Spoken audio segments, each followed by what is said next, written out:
Hi, I'm Stephen Resnikoff, a professor at the DePaul University College of Law, where I also serve as director of its Center for Jewish Law and Judaic Studies, JLJS. JLJS provides diverse programming on controversial and important issues, usually of special but not exclusive concern to the Jewish community.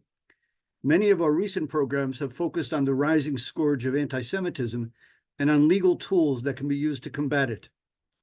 Today's topic is the new anti-Semitism, DEI, intersectionality, and the role of the ICJ. So DEI stands for diversity, equity, and inclusion. All three words suggest laudable aims. However, in this era of doublespeak, DEI seems in practice to produce and promote results that are quite counterintuitive. By the way, because this topic prominently includes DEI, I should mention that on November 3rd, 2022, JLJS presented an extensive 3-hour program entitled Anti-Semitic Influences of DEI Programs, Can They Be Corrected?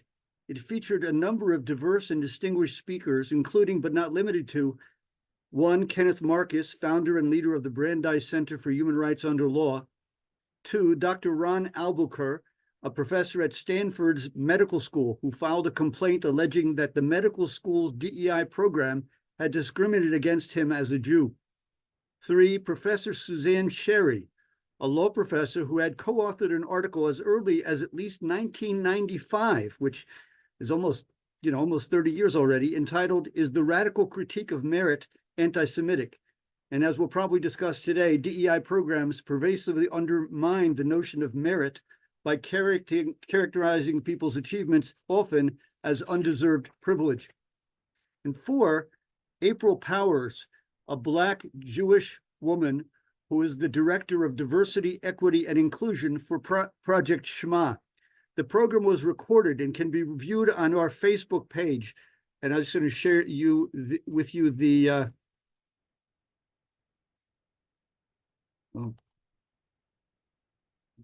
I'm getting notices about people joining. It's showing up my screen, but here's the if you just go to our first Facebook page, https www.facebook.com/DePaul JLJS. Now I have the honor of introducing today's featured speaker, Jonathan S. Tobin. Tobin is the editor-in-chief of the Jewish News Syndicate, JNS.org, and a senior contributor for The Federalist, as well as a columnist for Newsweek and Israel Hayom. He is also a contributor for The Washington Examiner, Commentary Magazine, and other publications. In his writings, he covers on a daily basis the American political scene, foreign policy, the U.S.-Israel relationship, Middle East diplomacy, and the Jewish world, as well as the arts. He's also the host of the JNS Top Story podcast, both the weekly video program and the Top Story daily program, which are both heard on all major audio platforms and YouTube. Previous to this, Mr. Tobin was first executive editor and then senior online editor and chief political blogger for Commentary Magazine. Prior to that, he was editor-in-chief of the Jewish Exponent in Philadelphia, and before that, the editor of the Connecticut Jewish Ledger. He has won more than 60 awards for commentary, arts criticism, and other writing.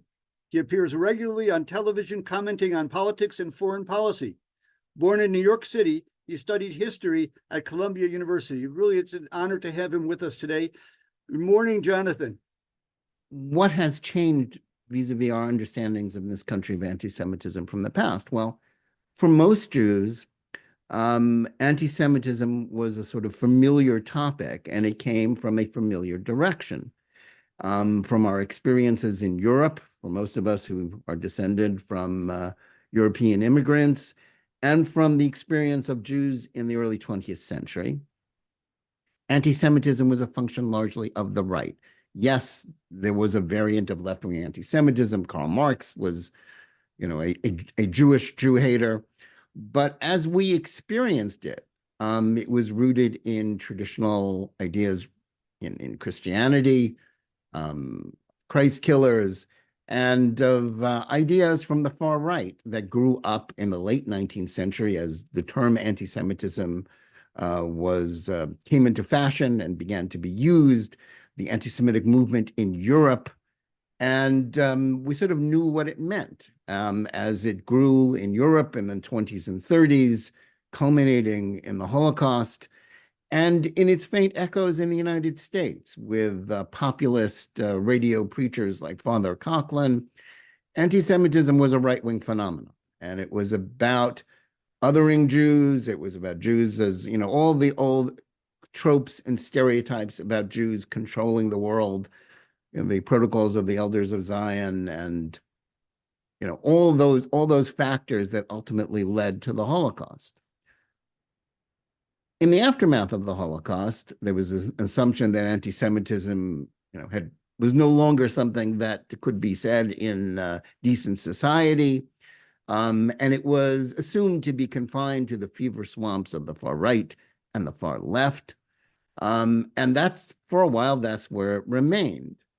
And even in the last 10 years, we understood anti-Semitism to be a function of extremist lunatics, armed neo-Nazis, Klan members. The 2017 Unite the Right rally of neo-Nazis in Charlottesville, Virginia, which was profoundly frightening to Jews, not because of the numbers of people who gathered there. It was actually a very small group of people, but the imagery, their tiki torches, as absurd as it was, conjured up images of Nuremberg.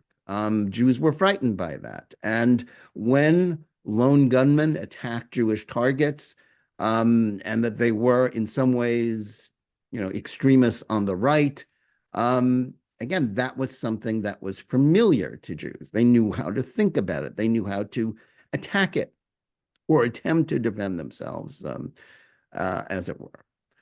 But what we've been seeing in the last few months since October 7th is a different kind of anti-Semitism. It is a different sort of hate. It's coming from a different direction. And in many ways, it's far more insidious and also far more powerful, because we have a form of anti-Semitism that is not just existing on the fever swamps. It is in the mainstream. And it's related to ideas that have more or less taken over American culture, academia, the corporate world, and even are part of our government. That is woke ideology. Now, why would woke ideology, which is supposed to be for the progressives, it's supposed to be a progressive idea about making the world better?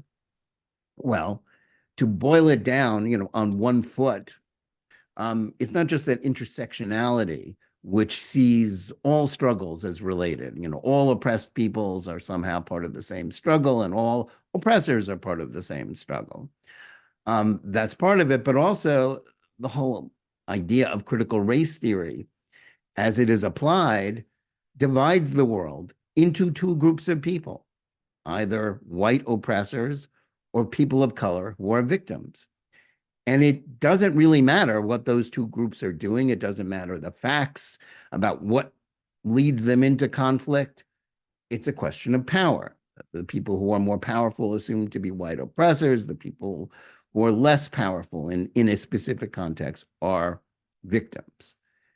When applied to the Middle East, the woke, the critical race theorists see Israel and the Jews as white oppressors. Now, this makes no sense. The struggle between Israel and the Palestinians is not racial. It's, Jews and Arabs are the same ethnicity. The majority, or at least half, of Israeli Jews are themselves, by the definitions of the American left, people of color, because they trace their origins to the Middle East or North Africa. There's nothing racial about the conflict, nor is it one that has anything to do, despite the frequent analogies, even just this week in the New York Times with a major feature about how Black pastors are uniting to oppose Israel, to pressure the Biden administration to oppose Israel, because they see the Palestinians as fellow oppressed people, and that this is the same thing as their own civil rights issues. But of course, it's not about civil rights. The conflict there is about whether there is to be a Jewish state or not. And the goal of Israel's opponents is not to criticize it. It's, and again, this is when we get into definitions of anti-Semitism. We were saying, well, people say, well, of course, and stop saying that criticism of Israel is anti-Semitic. But of course, we're not talking about criticism. 7 million Jews get up every day in Israel and criticize their government for one reason or another, just as 330 million Americans get up every day and criticize their government for one reason or another. The point of this conflict is whether Israel will continue to exist. That's what Hamas's goal is.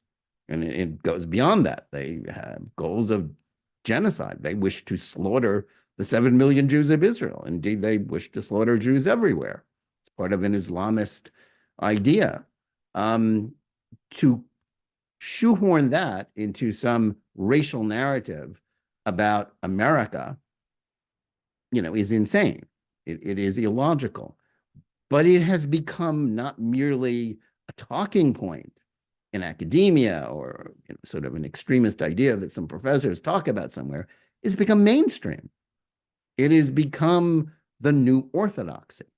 And that is why we see mobs in the streets of our cities and on college campuses chanting things, chanting from the river to the sea, which means destroy Israel, globalize the Intifada, which means terrorism against Jews wherever they live. And the people who are chanting these things claim to be progressives. They say they're not anti-Semites. Well, of course they are. And that's where we are. How that kind of idea, how those sorts of expressions became mainstream, became not merely slogans shouted in the streets and on campuses, but expressed in the pages of the New York Times, the Washington Post, and other mainstream outlets, heard on MSNBC. We're in a very different position vis-a-vis anti-Semitism.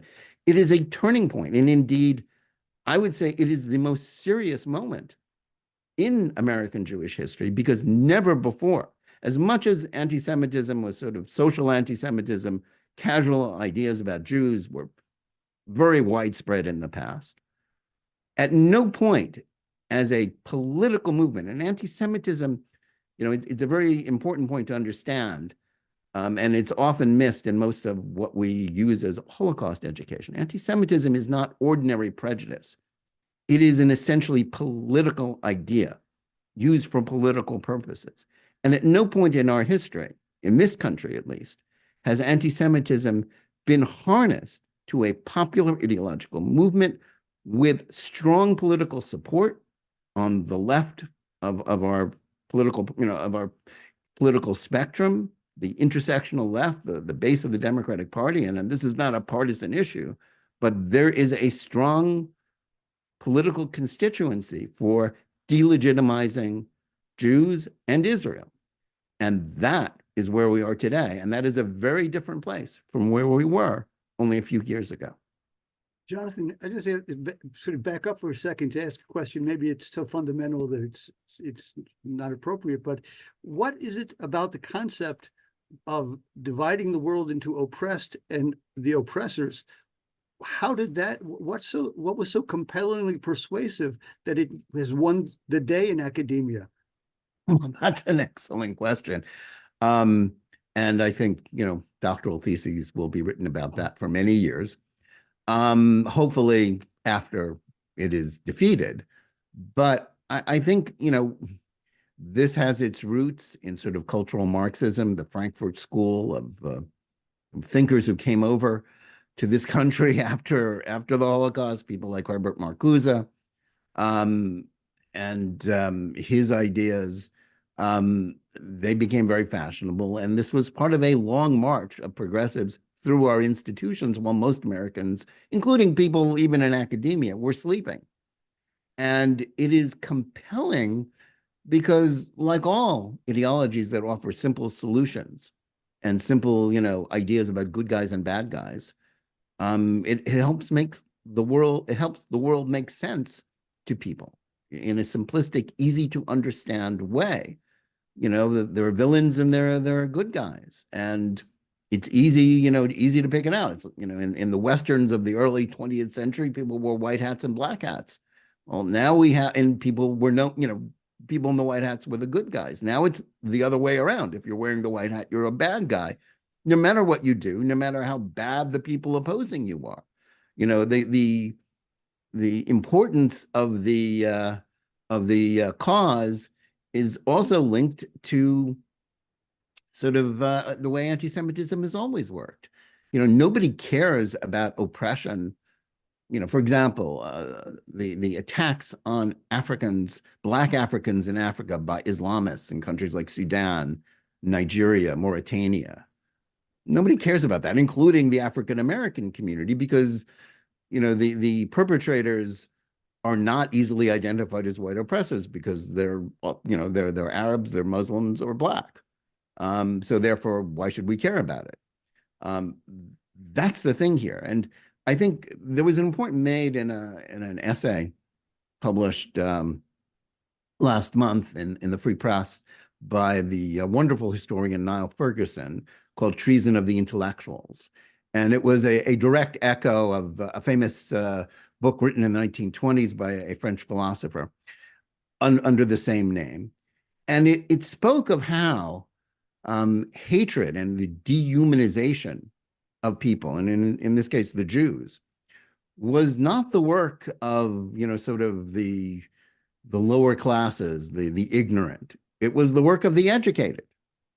It was, Nazism was not a movement of the workers in Germany. It was a movement of the middle classes, the educated classes, in what was at that time the most educated country, most artist, the place where art and culture, science was most rooted. Anti-Semitism was a movement of the educated classes, not the ignorant.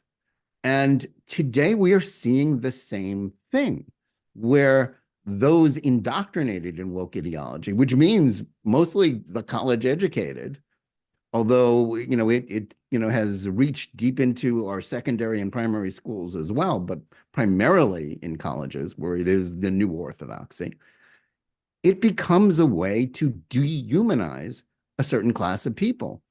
And it's, what could be less surprising that Jews are the ones who are being dehumanized. Now, let me just stop for a moment and say, I think the threat of critical race theory and intersectionality, the whole woke DEI mindset, and woke DEI catechism, as I like to call it, is to America itself. I think it's far, the threat is far greater than just to the Jews. In this case, the Jews are the canaries in the coal mine. A reminder to everybody else about where this leads. But this sort of thinking, dividing the world up in that way, it is a prescription. It locks us all into this immutable racial conflict. We are all white or people of color, and we're good guys or bad guys, no matter what we do. Really the opposite of what civil rights in this country used to mean. Dr. King's famous line about he wanted his children to be judged by the content of their character rather than the color of their skin. DEI is the opposite of that. And it dooms this country, which has been on an arc towards greater freedom. I mean, the progress made in the United States towards racial harmony and equality in the last 60 years is astounding if you have any sense of history. But all that is erased by woke ideology in the rush to lock us all into this immutable race conflict. What could be worse for the United States as a nation than to doom us to that sort of thing? It's terrible. I mean, there's no greater threat, and it's part of a wider war on Western civilization and Western thinking.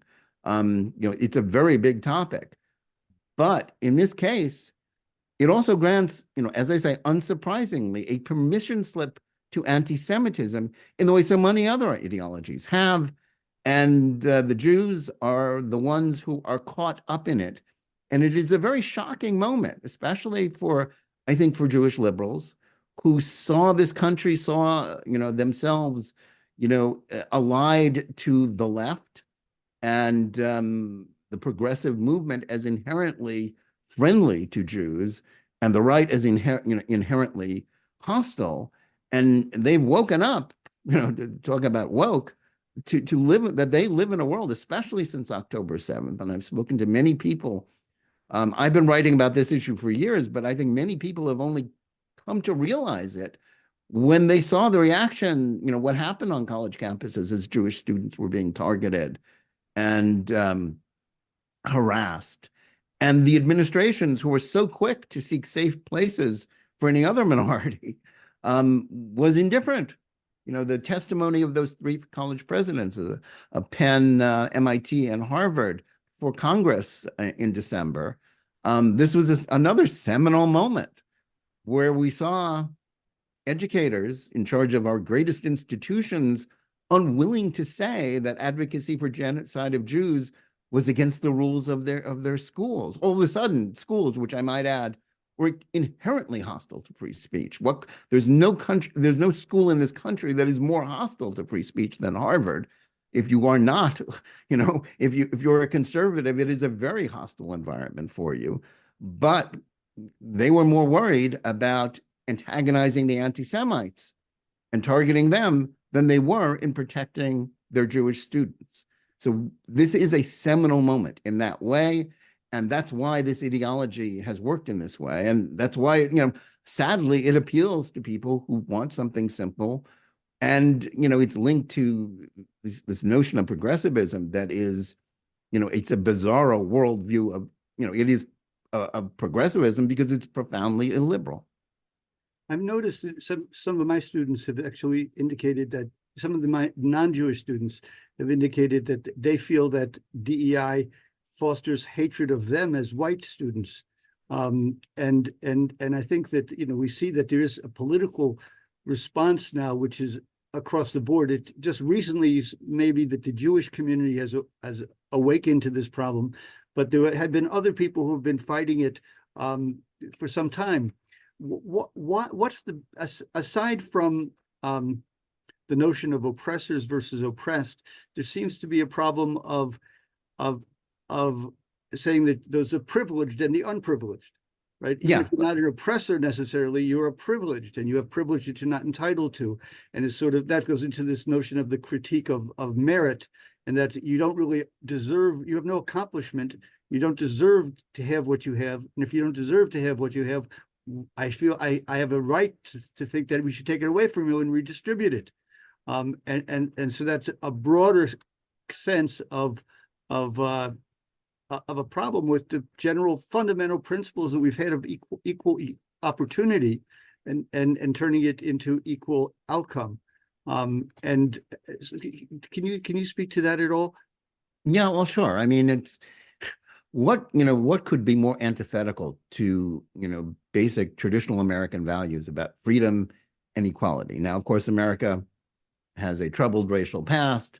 We have not always had, true freedom and equality in our country, but, those were the things we aspired to. The Declaration of Independence was an aspirational document, but the course of American history showed that we were working towards that. The idea that we are an irredeemably racist nation is a slander against America. The whole 1619 project of the New York Times, it's not just bad history, it's bad policy because it locks us into this racial conflict. And let's be very clear about this. The notion that merit doesn't matter, the notion that everybody has privilege from their background or their skin color, and that therefore they didn't earn it, that they have no inherent rights, everything they have may be taken away from them to make it more equal for someone else. These are, this is Marxism. This is communism. And it's not, I'm not throwing that out as an aspersion. It's just what we're talking about. It's not even cultural Marxism. It is straight up Marxism. And that it is utterly antithetical to an American system based on the idea of individual freedom. That is what our Constitution, that is what our body of law has granted us. That's why, this is the freest, richest country in the history of the earth. And, as a sidebar to that, there's also a reason why it's also been the best place for the Jews in the history of the diaspora. And that is American exceptionalism. America has been different from the rest of the world because, we don't have a history of state anti-Semitism, which isn't to say that there wasn't anti-Semitism or, bad things that happened in the past, but it has never been. We were always here on an equal basis. George Washington, in his letter to the Toro Synagogue, that this country grants to prejudice, no sanction. This is this is baked deep into the DNA of American politics, of American law. It's why America has been different. And the whole point of this Marxist assault on Western civilization and, critical race theory and its assault on American history, on American ideals, is to tear that down and to make America like every place else.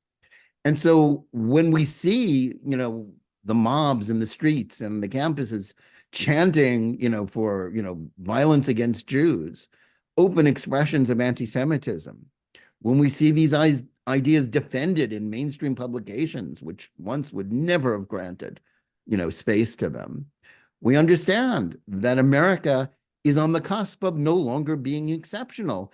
And all those, immigrants from Europe who didn't fully understand this country, the Jewish immigrants who feared it would be just like Poland, just like any place else, they were wrong. But maybe now that, if the woke, succeed and continue their long march to in the takeover of our institutions, they will be proved right. And I say that not as an alarmist. I say that as someone who has consistently said America is different. America isn't like any other country, and Jews are, by definition, safe here because of that. But if America ceases to be exceptional, if it is no longer rooted in the ideals of the Declaration of Independence, but is instead rooted in this neo-Marxist idea about privilege and about race being all, that cannot be escaped, then Jews are not. Now, that's terrible for America. That's a prescription for destruction of this country and for permanent racial conflict. Just as we were making such tremendous progress, I might add, on race. But it is also a prescription for harm and peril to the Jews of this country. And we're just starting, a lot of people, although some of us have been writing about it, worrying about it, what we've seen in the last few months since October 7th has been the proof that the connection between these toxic ideas and the spread of anti-Semitism and the mainstreaming of anti-Semitism is right there in front of our eyes. And we either have to recognize it and start working against those ideas, or we should, just prepare ourselves for the consequences. Jonathan, there seems to be a combination of several different threads that work together. For example, not just does DEI promote hatred and envy between groups, and not only does it, and that's not just Jewish groups, but even non-Jewish white groups, but it also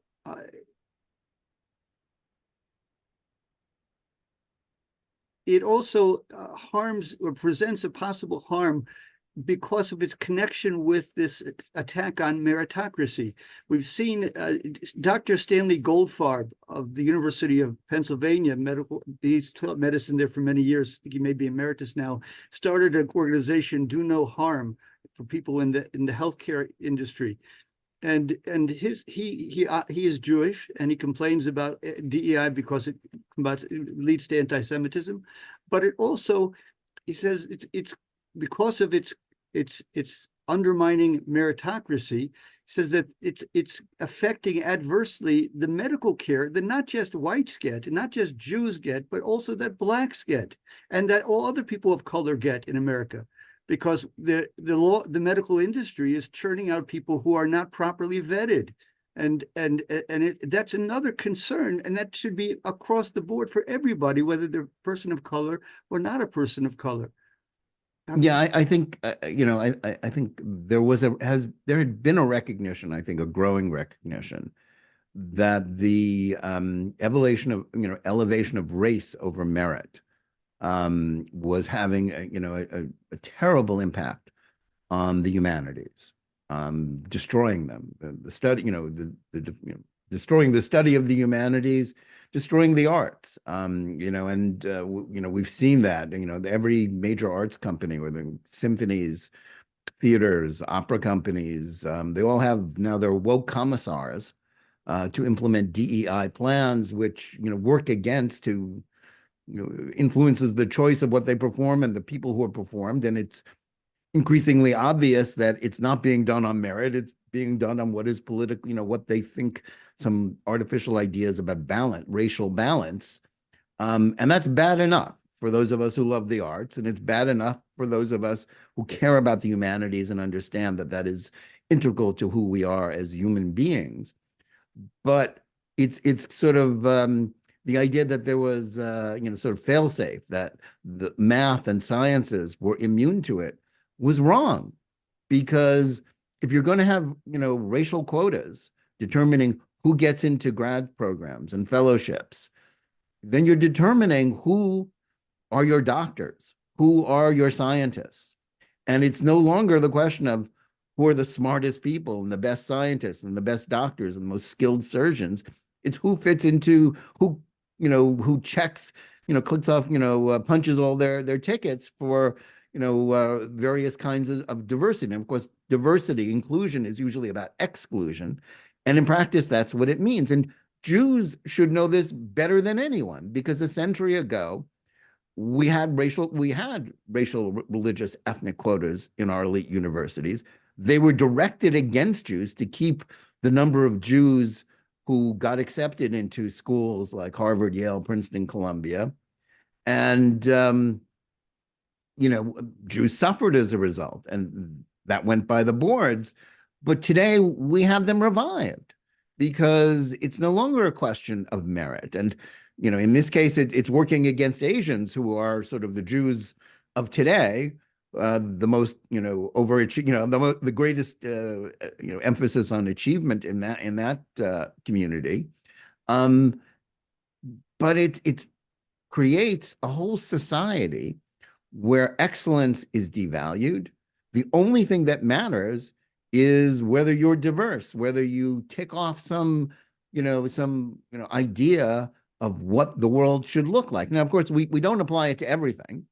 There's some places where sanity prevails. For example, in the NBA and the NFL, and in basketball and football, nobody asks, for example, the Chicago Bulls to have a racial quota that looks like America, because that wouldn't put the best basketball team on the court, would it?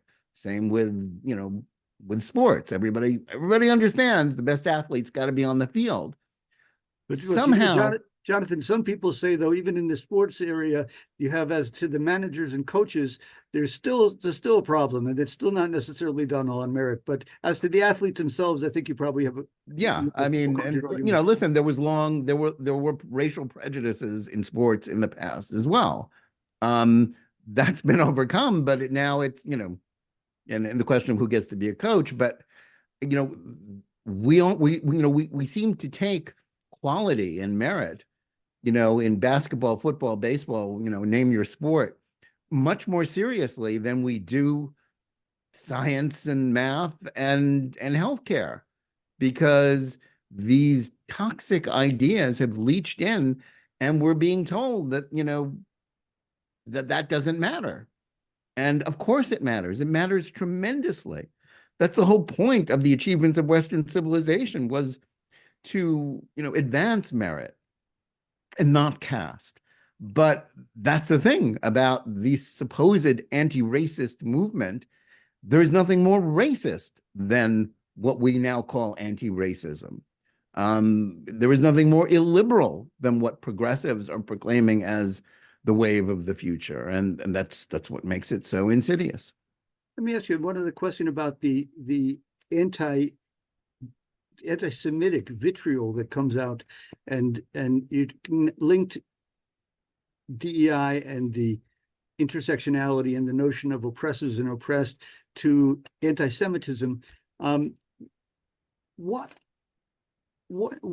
is it that even if you believe that one group is oppressed and the other is not oppressed, how do they get from there to the notion that any means of fighting the supposed oppressors is acceptable, that any means that is justified by that end? I mean, we saw reports of babies being burned alive, people being slaughtered. How does it translate from seeing oppressed and oppressors, but how does it get to justify that level of barbarity? Now we're back to questions that we've been asking about the Holocaust for the last 80 years. How could a civilized people treat other human beings as if they weren't human? Killing men, women, and children. The horrors of the Holocaust, the unspeakable horrors of the Holocaust. How did that happen? Well, it happened because the people doing the killing decided that the people they wanted to kill weren't really human. They were beneath their consideration because of the toxic ideas that they had accepted. And the common link there is not just dehumanization, it's the understanding that this is about power. These are ideas about politics and power. The Jews can be slaughtered because we want to empower, because those on the left, the woke, have decided that Palestinians who seek to destroy Israel should be empowered.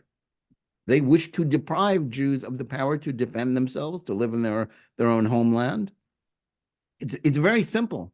These are ideas that are about, taking some things away from some people and giving it to others so that they may have power. And the same thing is true with anti-racism, the so-called anti-racism and woke ideas like critical race theory and intersectionality. It is about power. The 1619 Project is about power. It is about, a soft coup of neo-Marxism, basically taking over our political, educational, cultural life. And, it's as simple as that. It's not a conspiracy theory. That is what is going on here. They wish they have sought to overturn it. Now, 60 years ago, when these ideas had their origins in, sort of the lecture halls where people like Marcuse was spouting this stuff, it was just ideas. It was just abstract thought. Nobody took it, it was taken seriously by some, not by enough people.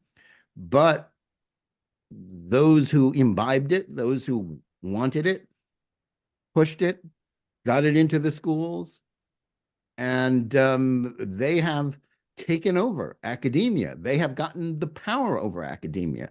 That's why we see people, in charge of our universities, like those 3 college presidents who are, woke bureaucrats. Certainly the former president of Harvard being a classic example of that. This is a power struggle. This is why those who wish to defend these ideas are afraid that the power will be taken away from them. So it's this is not merely this is not some just pure intellectual debate. There are real consequences here, and the consequences are who ultimately controls this country.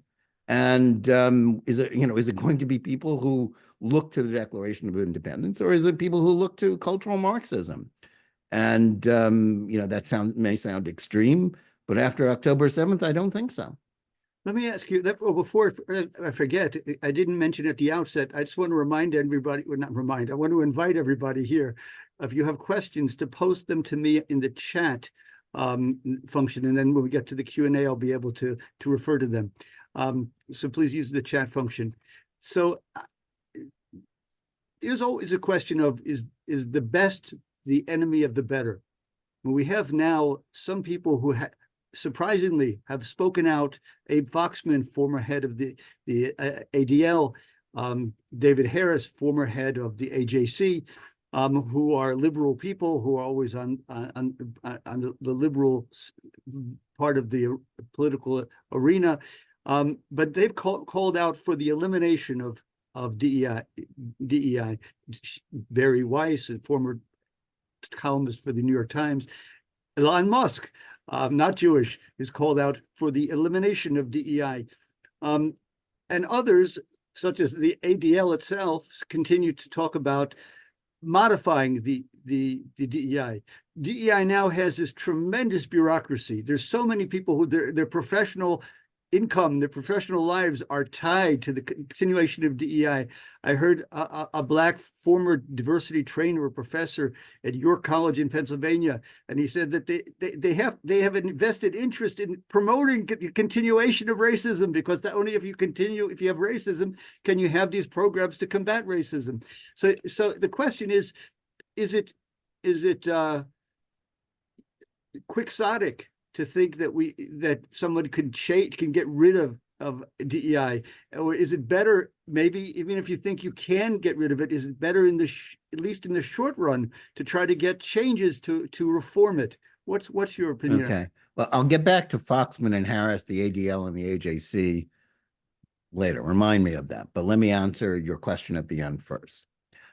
Is it quixotic? Well, I wouldn't blame anybody for looking at this problem and saying, it's hard to imagine how DEI, which is gotten in everywhere, it controls, it is the orthodoxy of academia, it's part of the corporate world, and thanks to the executive orders of President Biden when he took office, it's now part of every government agency and department. There's a woke plan and a woke commissar for each agency and department to implement DEI.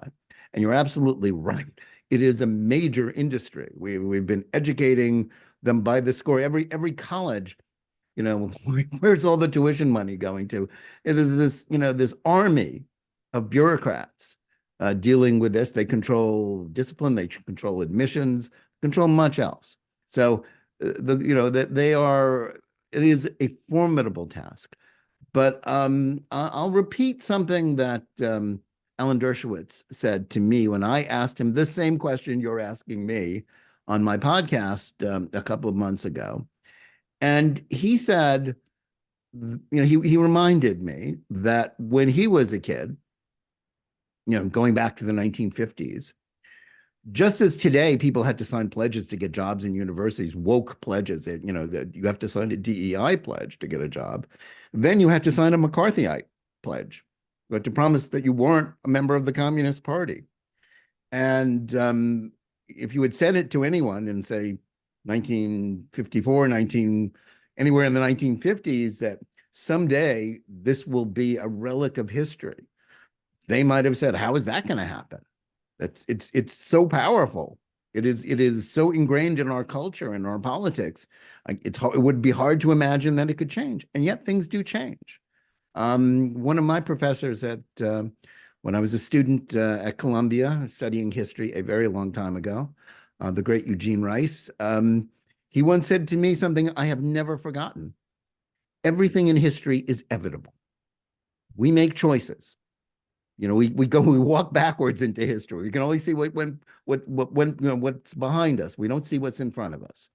So the idea that this is an unwinnable fight, I can't accept that, because if you had said to anyone 60 years ago that this was where we would be in academia, in American society, no one would have believed you, that this sort of neo-Marxist, terrible ideas would become not merely not marginal, but the orthodoxy. Who would have believed that? Well, just as the progressives went on their long march, so those of us who understand the dangers must embark on our long march. And it's not going to be easy. It will require, like everything else. I always say, I usually leave this to the end of my talks when I do speak to audiences. I'm often asked, well, what should we tell our children to prepare them for these struggles of anti-Semitism and, prejudice? And I say, well, yes, we have to arm them with the facts about Israel, the facts about anti-Semitism. AIPAC used to put out a yearly book called Myths and Facts, and we need some of that, but we need something else that is actually more important, and that is courage. The courage to speak truth to power, the courage to speak up when other people are silent, to not be intimidated by powerful forces when we know they are doing the wrong thing. The essence of being a Jew from the time of the Maccabees to today has always been a willingness to stand apart, to refuse to bow down to the idols of popular culture of the day. And then the Maccabees time, that was Hellenism. Today, it's the woke. So, my answer to you is, the truth, it's not a strong shield a lot of the time, but it is a good weapon. And the more people know what's going on, because this happened while America was sleeping. There was no referendum in this country about putting neo-Marxism into the schools. And in fact, whenever people get a chance to vote about it, they don't like it. So, the opportunity is there to wipe all this away. Just as it came in by fiat, it can be thrown out by a popular revolution, if you will. It would be nice to think that all those woke bureaucrats would have to go, earn an honest living someday. I'm not sure when that's going to happen, but I don't believe that 100 years from now that our society will be run. I don't think that's the future of America. The America that my parents bequeathed to me was a country that had defeated the Germans twice in the 20th century. They'd beaten the Germans, they'd beaten the Japanese. They beat the United States, Americans beat communism.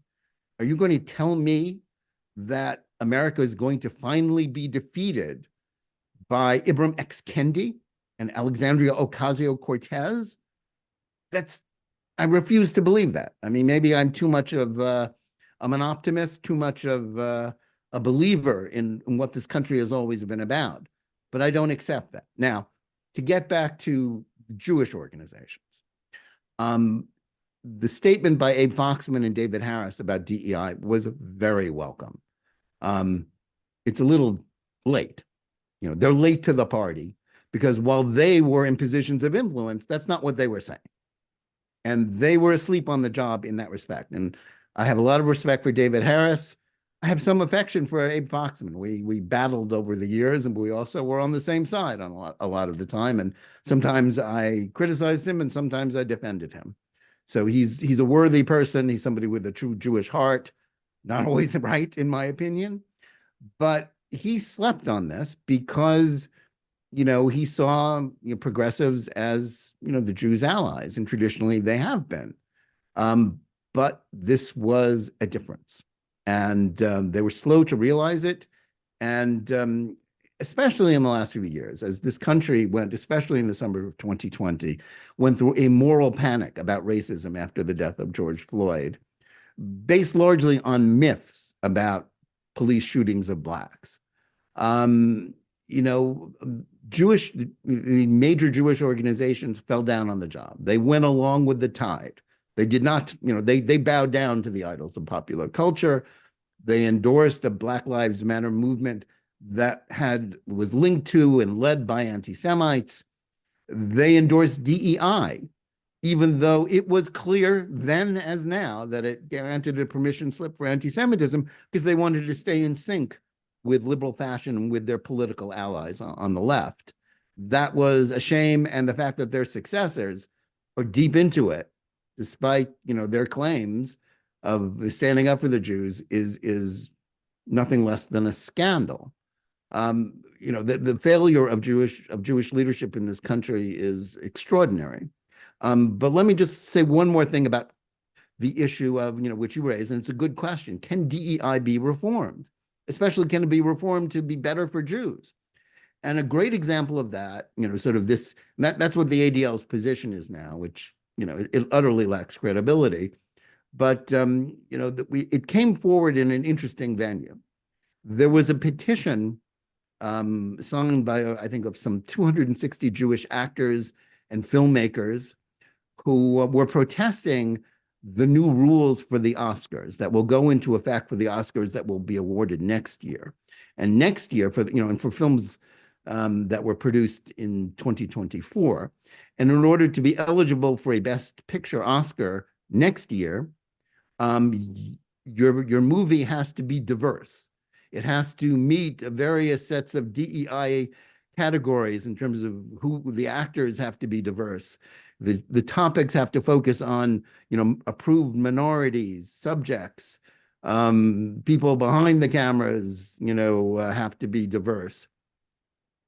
And the Jewish actors and filmmakers were saying, hey, wait a minute, us? Why aren't the Jews listed among the approved minorities that, makes you eligible for an Oscar? And, in a sense, they were right.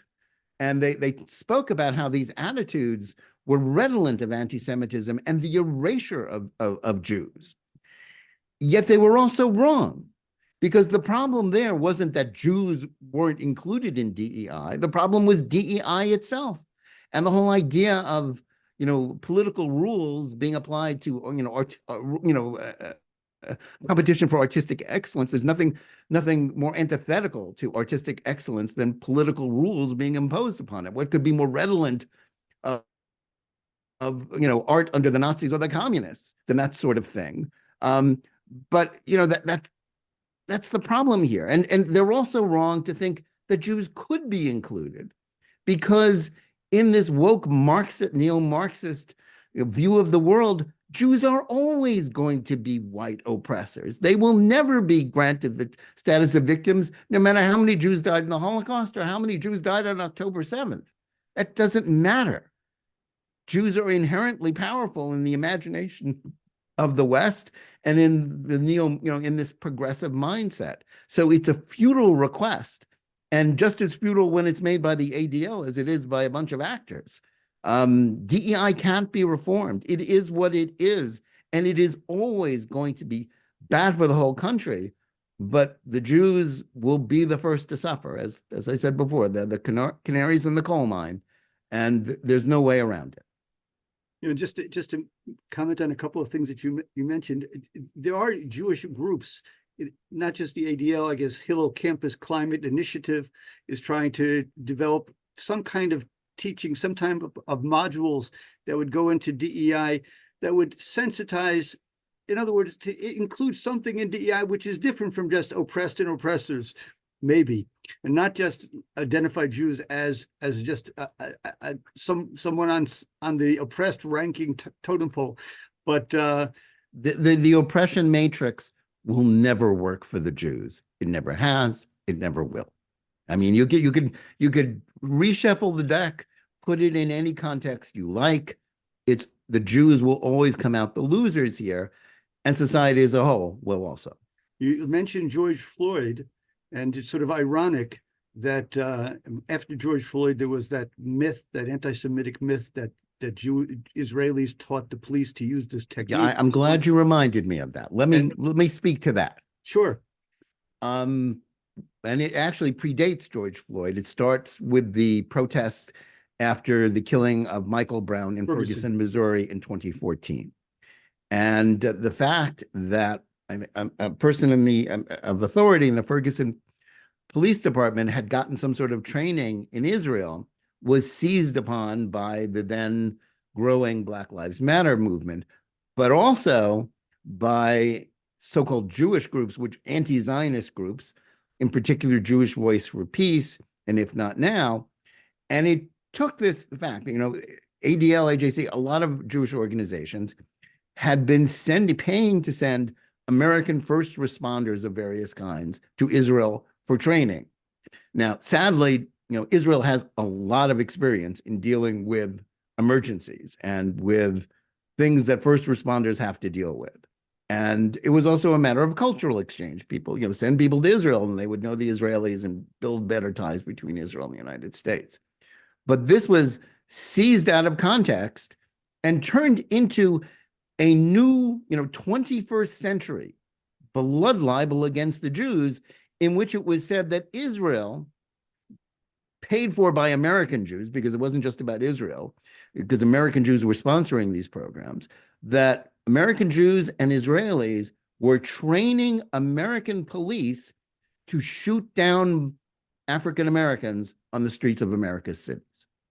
Now, on his face, it's insane, obviously untrue, but it is a blood libel, and it has become the principal talking point of a group like Jewish Voice for Peace, and if not, groups like Jewish Voice for Peace, and if not now, they call the Deadly Exchange Program, in which these groups, which purport to be Jewish, are basically trafficking in anti-Semitism and in the tropes of traditional anti-Semitism with a blood libel and claiming to be progressives while they do it.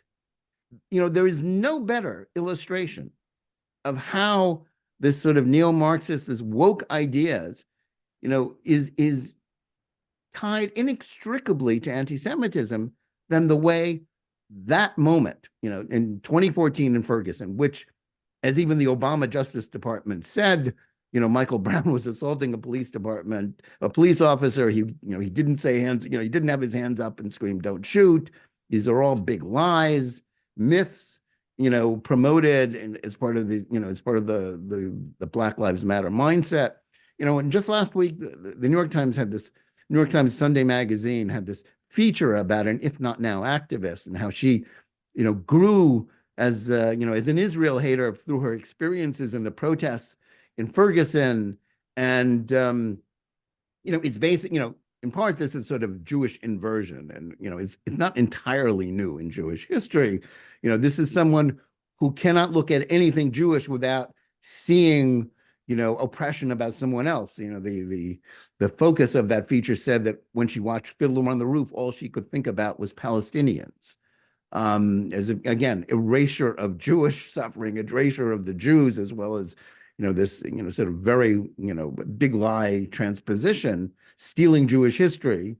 But the ties between anti-Semitism and this particular toxic ideology are just so strong, and it's not circumstance; it is baked into it that it's always going to not just lead to anti-Semitism, but going to promote it. I'd mentioned to everybody that there's Glenn Laurie is a Black historian. He's held of a chair at Brown University, and he has podcasts. And very interestingly, he has a podcast last month or two, I believe, about a new movie that came out about the George Floyd death. And he and his talking partner, who's a professor at Columbia University, were blown away by this movie about George Floyd, and they said that it seems to them that was a myth. That even the person who was convicted, it's worth listening to the podcast, and you can see it on YouTube. Glenn Laurie. That's true. It's not a hill that I think I'm prepared to die on, to be honest with you. The video was very damning in the George Floyd case.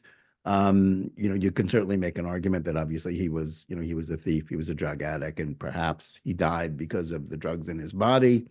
Well, they had video. They had video from the policeman's helmet, and they said I didn't yet see the documentary, but they were convinced that he didn't lean on the person's neck, and so on. But in any event, I'm just saying. Well, we'll see if that. I think there's always been people advocating that.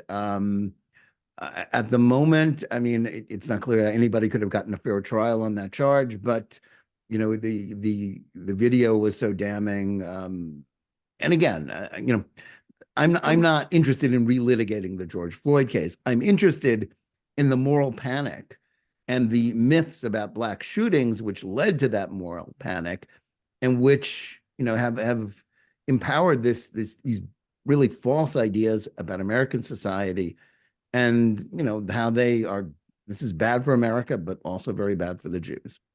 Someone asked, please comment on the difficulty between universities using First Amendment to excuse permitting professors from anti-Zionist teaching and actions, such as a group of UC faculty asking the UC regents to condemn UCSC Crest ethnic studies faculty from promoting anti-Semitic, anti-Zionist dogma.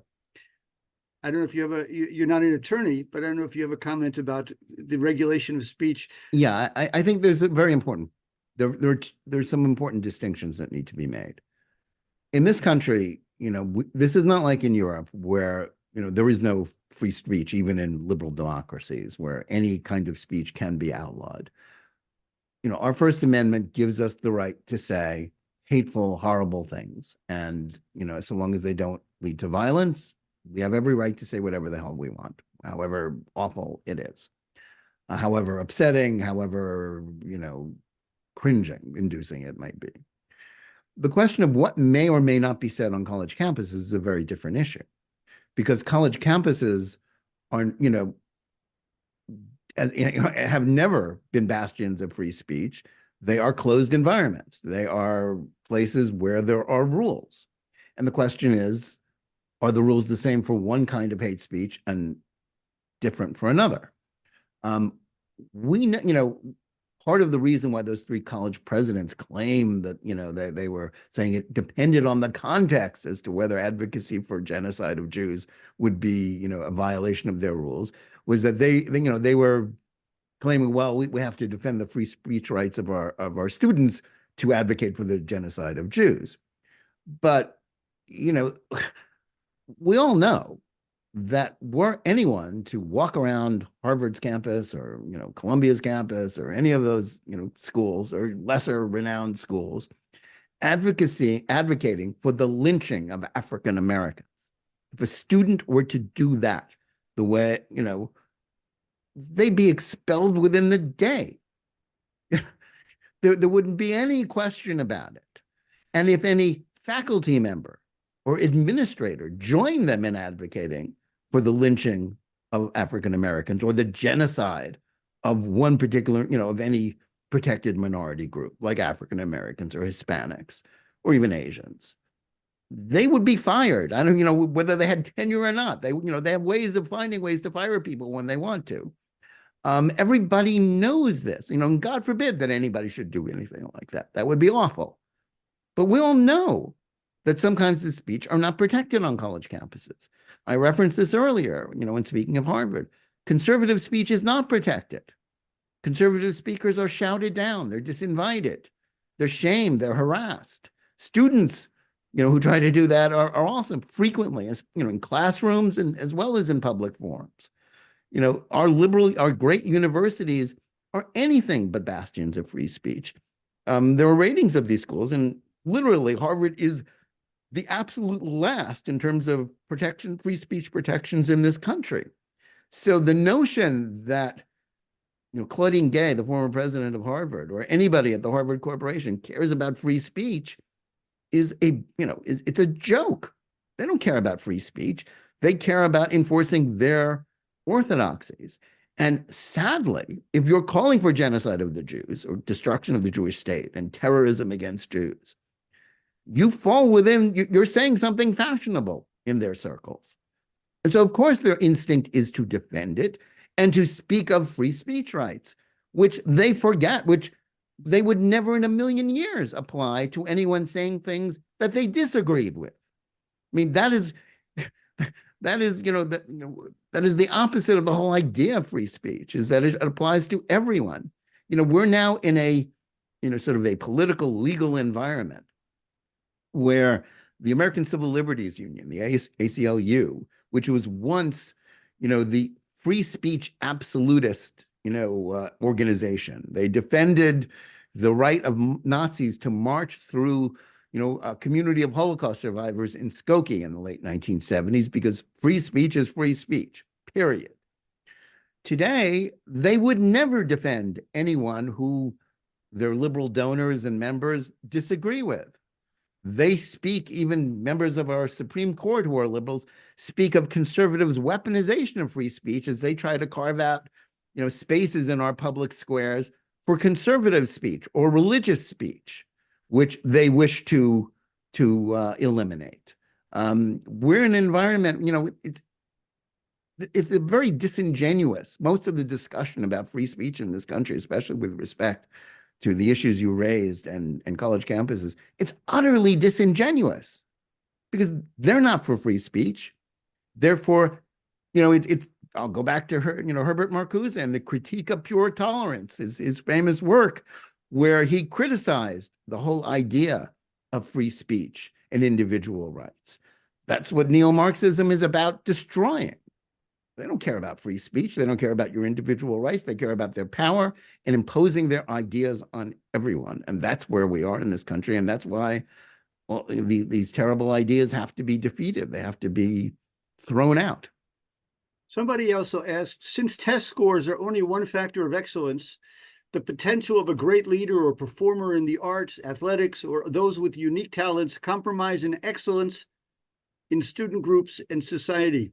I'm not sure if even does it compromise. Do you feel this concept should be ignored by college admissions committees? I guess it goes to the notion of what criteria, are there authentic criteria that you can rely on to determine merit? Well, merit is a subjective idea. Intrinsically, it's something about which one can have, reasonable. There are things about which reasonable people can disagree. What is great art? What is greatness? Certainly in the humanities is something that is a matter of debate, and it's something, how you decide it is inherently subjective. Test scores, historically in American education, we attempted to sort of create a sort of non-judgmental, a non-subjective,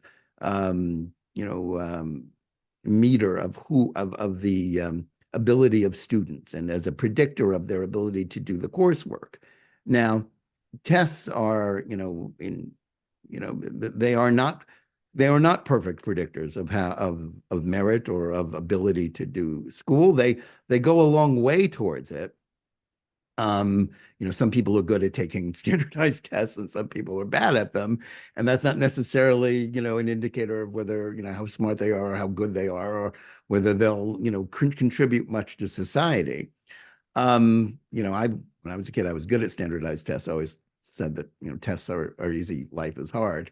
But the point about the tests is that they introduce something that is not subjective. I mean, as much as, I think sort of race, critical race theories have tried to tear down standardized tests and SATs and things like that as inherently racist, inherently about privilege, they did introduce some objective standards of certainly educational achievement and ability to reason. They are not without value. And as we erase those, those objective standards, all we get is subjectivity. And subjectivity just, then we're back to how you got into college in the early 19th century, with your parents, or, you have enough money. We aspire to something better in this country. And indeed, elite institutions like Harvard, Yale, Columbia, Princeton, it changed to, letting in the, smart kids, even if they were not WASPs, even if they were Jews or Asians or somebody else, because they wanted the best. And if we are going to destroy that, then we do, basically throw out any conception of excellence. And listen, Heather McDonald has written, very persuasively and brilliantly on this subject. I'm not going to better her and off the cuff. Her most recent book about, how, race is destroying merit in our society is really must reading. But, she was right. It's destroying the arts just as much as it's destroying the sciences. And, the cost that we pay for that as a civilization is very high. And it is not one that we should be paying. We should aspire to greatness. and to value greatness. That's what the Western tradition is about. And tearing down the Western tradition and the Western canon of great ideas and great books is exactly what this woke mindset is about destroying. So we probably have time for just about one or two more questions. The next question focuses on your expertise, I guess, in the media as a journalist, and says, I'm interested in hearing your perspective on the role of the media in this situation, both the Jewish media and the general media. And do you see a shift in the media coverage on this issue post October 7th? Last part of that I'll answer first. No, I don't see much of a shift. In fact, the post October 7th coverage has reflected exactly how the media, as much as any other sector of our society, has been taken over, or at least the corporate mainstream media has been taken over by these toxic ideas. I could speak for another hour and a half about what's wrong with contemporary journalism and how a new generation of journalists have come into the profession and substituted ideas about the attempt to be objective. Nobody's purely objective, but hearing both sides and reporting things and letting the readers, the viewers, the listeners make up their own minds, and replacing that with just ideological activism. We have reached a point in journalism, in sort of the golden age of American journalism in the 50s and the 60s, when people like Edward R. Murrow, maybe some of the faces on this webinar remember Edward R. Murrow or Cronkite. You're probably all too young to remember them. They had their own political opinions and they had their own prejudices. They were far from perfect, but they aspired to objectivity. They earned the trust of the American people because they paid lip service to those ideals. Today's young journalists don't care at all about that. And they have sort of thrown out the traditional ethics of journalism. It's sort of the difference between between Sam Donaldson and Jim Acosta. Sam Donaldson, for those of you who don't remember him, I think he was the ABC White House correspondent.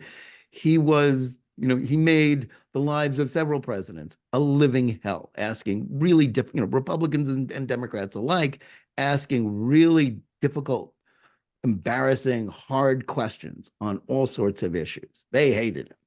He played the traditional role of the press as the afflictor of the comfortable, and in the permanent opposition to whoever was in government. And whether you liked him or not, that he played that role very well. And that kind of journalism is what we need to hold governments accountable, whether you liked exactly what he did or not. He has been replaced with a different model of journalist, and it's epitomized by Jim Acosta, the CNN White House correspondent, who certainly during the Trump administration didn't ask difficult questions. He debated, the administration spokesman. He was a spokesman for the left. He was literally debating them on the issues. He wasn't asking questions. And that's been replaced by, now that, Biden's in, is that most of the press, other than one guy for Fox, Fox News, Peter Doocy in the White House press corps, they all just ask, most of them just ask, they're kind of like a state press. It's like we're back, it's like East Germany. They don't ask tough questions. They ask leading questions. They act like they're sports reporters trying to coax, coax a comment out of an inarticulate athlete, where you have to, feed them the answer in the question. How big was that moment? Was that pitch very important? So that's where we are with journalism. And as it applies to ideas like October, the coverage of anti-Semitism, since they are almost uniformly on the left, with few exceptions and, some conservative outlets, they're doing a terrible job. And in telling the truth about what happened in Israel, the truth in the conflict between Israel and Hamas. They're part of the problem in creating this atmosphere of anti-Semitism. As far as the Jewish media, I think a lot of the liberal Jewish media sometimes plays into that, on the left. And, Obviously I'm not objective about my own organization. I'm the editor of JNS, which is an international wire service and website. We try to play it straight and to tell Israel's side of the story, and to, this is a place where you can, where you're not reading. We don't give it to you with the normal left-wing bias that you'd get in the New York Times or on CNN or MSNBC. So, you have to, sort of pick your outlets. And it's unfortunate because we're now in an era where, it's a really bifurcated political culture where people read, watch, listen different media, and they isolate themselves from opinions with which they disagree on social media, because social media allows you to live in an ideological silo. That's why most Americans are so uncomfortable with disagreement. And so, it's so, the sort of the normal, free debate is so hard for them to imagine. If you want to know where American society is today, my favorite statistic, statistics can be terrible and poll numbers can be terrible and misleading, but my favorite one that actually tells you an enormous amount, it speaks volumes about American society, are attitudes towards intermarriage, which is a big, touchy issue for Jews, but bear with me for a moment.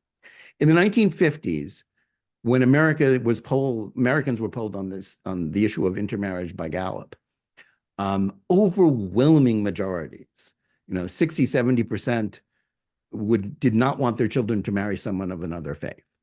And even larger numbers did not want them to marry someone of another race. Very few said that they would object to them marrying someone of a different political party. Not no one, but comparatively very few would object to a political intermarriage. Today, the numbers are completely different.